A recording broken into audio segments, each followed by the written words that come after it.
مخکې مولانا محمد الیاس صاحب بهترینې خبرې وکړې د معاشرې د اصلاح، دغه شانتې مولانا ضیاء الله صاحب هغې په فضیلت قرآن باندې تفصیلي خبرې وکړې. ډېر په تفصیل کې به نه ځو، خو دا قرآن مجید چونکې موږ او تاسو ووایو، هغې بار بار دا خبره وکړه چې دا قرآن مجید په دې ویلې خو هم ثواب میلاویږي، په دې یو حرف باندې 10 نیکۍ میلاویږي. هغه ځان له خبره ده، خو اصل مقصد د قرآن مجید چې کوم دی نو هغه عمل دی. او مناسب و چې دې مثال دی یو خط دی او په دې کې چې موږ ته کوم څه بیان شوي دي په هغه به اول ځان پوه کوو چې دې کې څه دي او بیا پرې عمل کوو. نو په دې قرآن مجید کې به تاسو ته تفصیلي احکام هغه هر څه بیان شوي. په کار چې موږ تاسو نن نه عزم وکړو چې زموږ نه غلطیانې شوي دي، هغې نه وروسته به کار چې دی نه اخوا موږ به د قرآن باندې عمل وکړو، موږ خپل عملي زندګي جوړه کړو.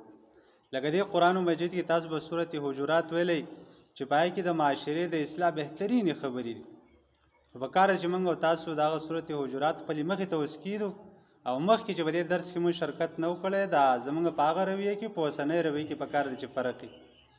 داسې نه ګوره کله کله بدقسمتي که نه چې زموږ زنانه موږ خو هم یینو په دې معاشره کې زنانه به درس له رواني درس له به ځي، خو به دې درس له چې ځي نو په دې لاره کې هم غیبت کوي، د خپلې خواښې غیبت به کوي، څوک به د خپل انګور غیبت کوي، څوک به د خپل یور غیبت کوي. حالانکه قرآن موږ تاسو ته ویلي، تاسو به اورېدلي چې لا یغتب بعضکم بعضا، تاسو کې یو تن د یو مسلمان د بل مسلمان غیبت نه کوي، ځکه چې یحب احدکم ان یاکل لحم اخیه میتا، تاسو کې یو تن دا خوښوي چې خپل مسلمان رور اومې غوښې وخوري.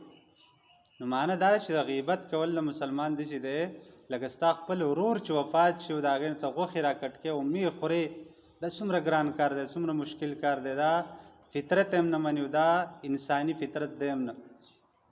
نو دا غیبت د دغه نه هم ډېر بدترین څیز دی او په حدیثو کې ډېر زیات قبح راغلی. نبی علیه السلام فرمایي چې الغیبت اشد من الزنا، غیبت چې کوم دی دا د زنا نه ډېر لوی ګناه دی.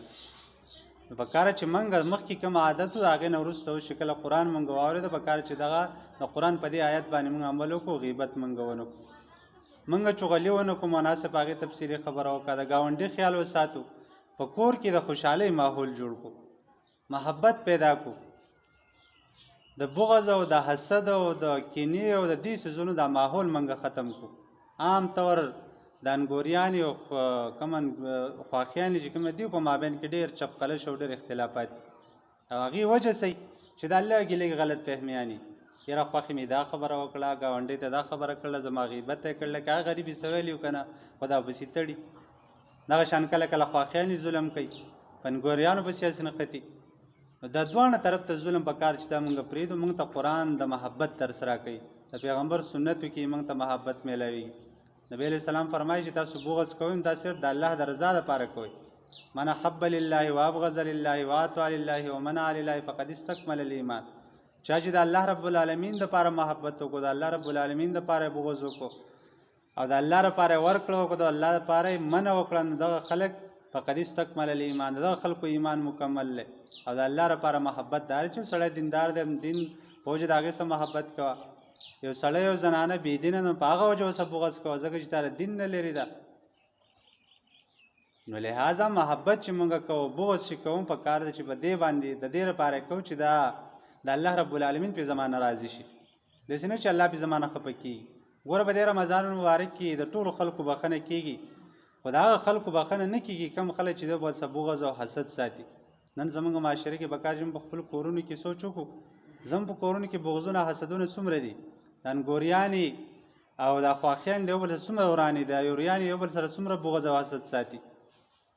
نو چې په ځای د دې چې دا 50-60 کاله زندګي موږ په بغض او په حسد او په جګړو په جنګونو کې تېرو، په کار چې محبت ماحول جوړ کړو، مینه محبت سره ژوند تېر کړو، څومره خوند به کوي.